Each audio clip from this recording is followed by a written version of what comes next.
Okay, so today I'm gonna be showing you my go-to recipe, which is chocolate cookies. And the first thing that I always do is put every ingredient in the counter so I don't forget any of them. I'm gonna be using chocolate, an egg, plain flour, also butter, and sugar. But I'm not gonna be using sugar, I'm gonna be using this syrup that is a substitute for sugar. Also, we're gonna use a bit of salt. And the utensils that we're gonna be using are a sieve, which I'm gonna be using this one, a spatula, also 2 teaspoons. Then I'm gonna be using this butterfly attachment and the food processor for the Thermomix. If you don't have this butterfly attachment for the Thermomix, you can also use a typical whisk.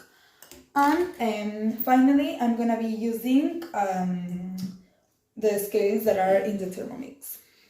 Okay, so the first step that we're gonna do is mince the chocolate to make it to make small chips of chocolate. So you have to put more or less like 100 grams of chocolate in your food processor.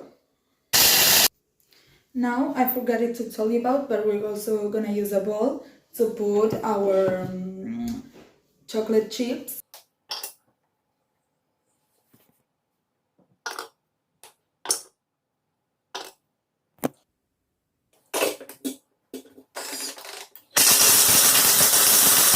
Now what we're gonna do is mix the butter with the sugar, in my case with the syrup. And I'm gonna use the butterfly attachment, or you can use the whisk.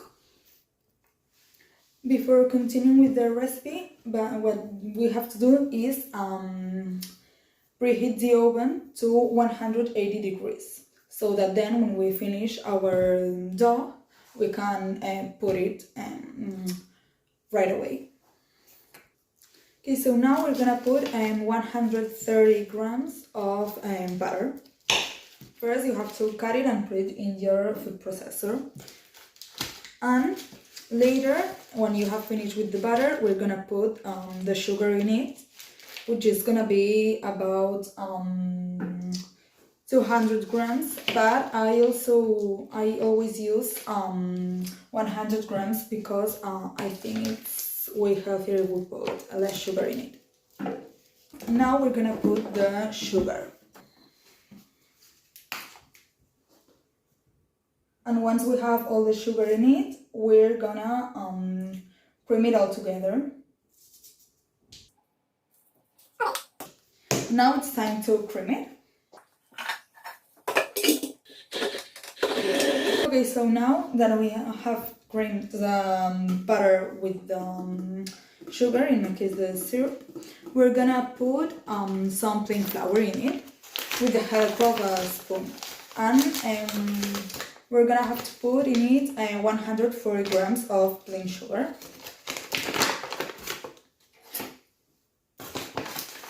For this, obviously, we're gonna be using the scale to measure how much flour we are putting inside our food processor. For this step or any further step, we're not gonna be using anymore the whisk or the butterfly attachment. I almost forgot to sieve the flour before putting it in the food processor. So we're gonna do it right now. So later on, we're gonna put the egg inside the Thermomix, and later we're gonna mix it all together. Before mixing it, we're gonna put a little bit of salt, then we're gonna mix it. Finally, one of the last steps is to pour the chocolate inside, then mix it again, and later, the last thing that we're gonna do is with the 2 teaspoons roll into heaped teaspoon size the dough to make the perfect size that we want. Once we have it all mixed, we're gonna put it in some bowl like this, and with the help of the spatula, we pour it into the bowl. Okay, so now it's time to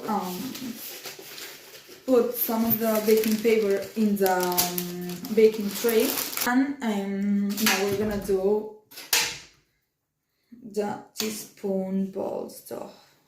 So they have to be this size more or less. So now that we have finished and we have all our balls like this, and we're gonna put them in the oven and bake them at 180 degrees, as I said before, for 10 to 12 minutes more or less. And now it's time to bake them. And once we have taken them out of the oven, because 10-12 minutes, depending on which oven you have passed, we have to let them cool down, and when they are not hot anymore, we can serve them and eat them. And I will promise you they're gonna taste deliciously.